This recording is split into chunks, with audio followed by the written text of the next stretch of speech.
Hey, welcome back to Two Super Guys Trade Stocks. I am Dylan. And I'm Vinny. And today we're going to talk about the Federal Reserve meeting minutes came out this week and the jobs report. The market kind of responded a little violently to both of these things. We're going to talk about why and what was contained within them that matters.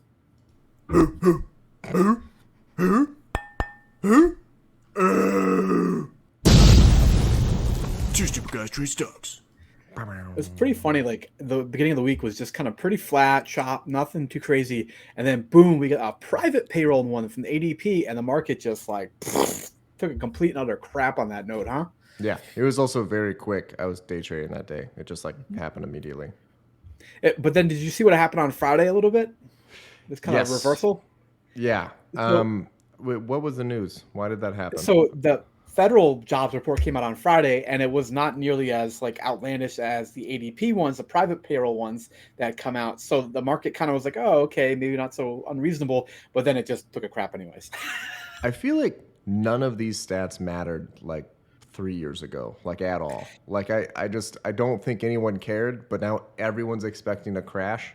So it's like Yeah. every little thing is like a step towards a cliff. Yeah. And it is one of those two things where good news is bad news. The ADP number was a phenomenal number of jobs. I forget the exact headline number, but 500 plus thousand jobs.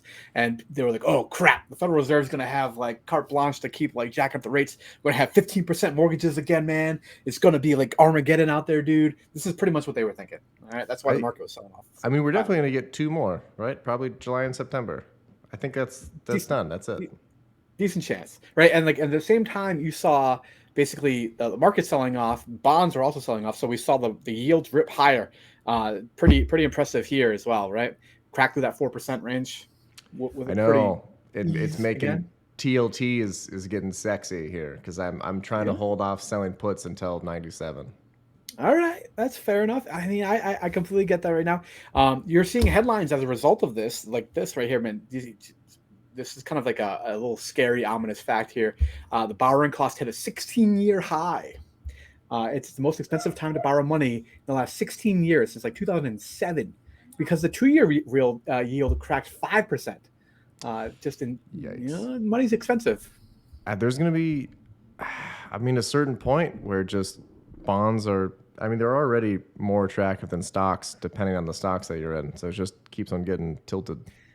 Yeah, and even like because of bonds being so kind of lucrative, I guess right now from a yield standpoint, we're looking at like I have a high yield checking account through like Discover Card that's paying me like over 4% at this point on a Yeah, freaking goddamn like high yield checking. It's crazy.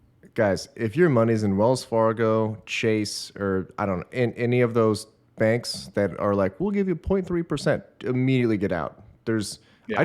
I put all my savings into Robin. I don't invest with it. It's just in there. It's earning, I think it's like 5% now or Yeah. 4.8 or something. Exactly. Yeah, it's pretty sexy. So this is kind of like the thing that from the Fed minutes that really made people a little talking about how the FOMC committee, almost all officials who participated, said additional increases in the Federal Reserve's benchmark interest rate would be appropriate. I have some other quotes from this the Federal Reserve minutes that are a little bit more ominous, I think. Um, Okay. and kind of a corollary to the highest borrowing rates in the last 16 years. Did you realize the 30-year fixed is once again back over 7%? I had seen that. I am actually in the process of looking at buying a new house. And after looking, I'm going to wait 2 years. It's not worth it. It's just the worst possible time. It's just so bad. I mean, we could get into a separate debate about that entirely, but it's a very expensive time to be borrowing money, considerably large chunks of money.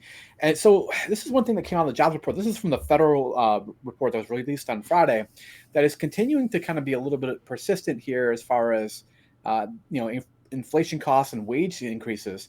Still a 4.4% 12-month kind of increase in wages. So that right there, and particularly when talking about, Powell in the federal minutes talked, or the FOMC in general, talked about how there's still a lot of kind of in the service sector, non-housing related kind of portion of the inflation index, that there's still a lot of wage pressure. And this is following through with that. You're still seeing this 4.4%, 0.4% in a month. All right, Yeah, that's that's a lot. yeah, Yeah. that has yet to abate significantly, which is a little frustrating. And that's kind of the tone I really took from reading the minutes here. In terms of the total job headline number, 209,000 was the Federal Reserve federal number. That they had is still slowing down. It was 280,000 almost for the last 6 months, like well below where it was 2022, 400,000.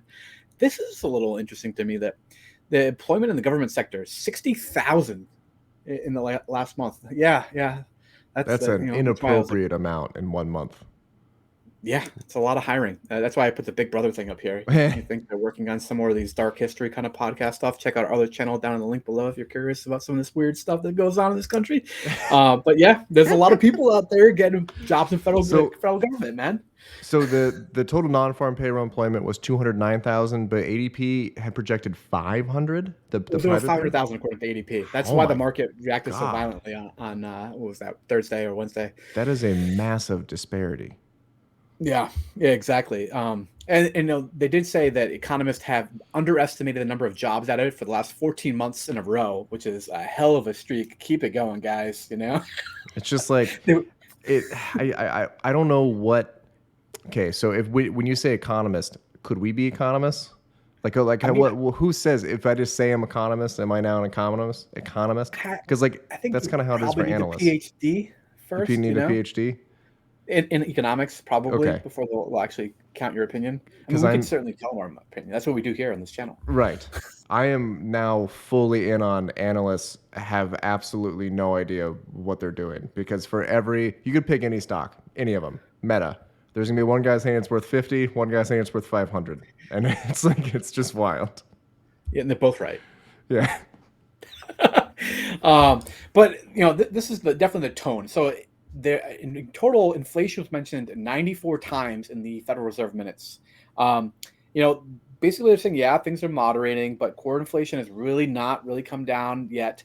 So they're getting a little frustrated by it, and that it's not pulled into balance yet. They're still having this kind of supply demand imbalance, and we're not at a point where inflation is really kind of going down towards a 2% target in a sustained fashion. You're seeing the headline numbers come down, but you're seeing the core numbers kind of persistently sticking up there. And they even talked about this being a global phenomenon, how it wasn't just the US, but the core inflation has been really remarkably persistent. And in fact, I can't remember if I put the quote in here on one of these slides or not, but it basically hasn't changed over the first 6 months of this year. They made no headway. That would be a point for Jerome Powell and a negative point for, I believe, Yellen and some other people. Because they were saying 4 or 5 months ago that he has to stop raising rates. Otherwise, there's going to be an imminent problem. Turns out he was right. No, I think he is indeed right to keeping goddamn hitting that brake as hard as you can on this crap. Because, you cannot let this get away. And this word came up here a couple times, unanchored. I'm going to give you a scary nightmare scenario for what this word means. Okay. He said we now live in a dystopian society where forever inflation is persistent and at a high rate for the rest of our lives.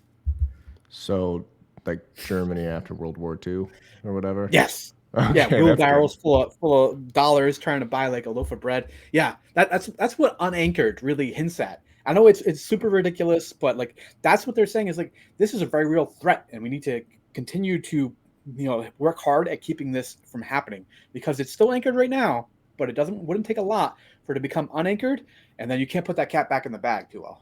I tried. Now would be a very bad time for a COVID 2.0 crisis. Would not go well. Big problem. Yeah, it'd be really scary. Although we could buy a lot of call options. We've learned that lesson. That's true.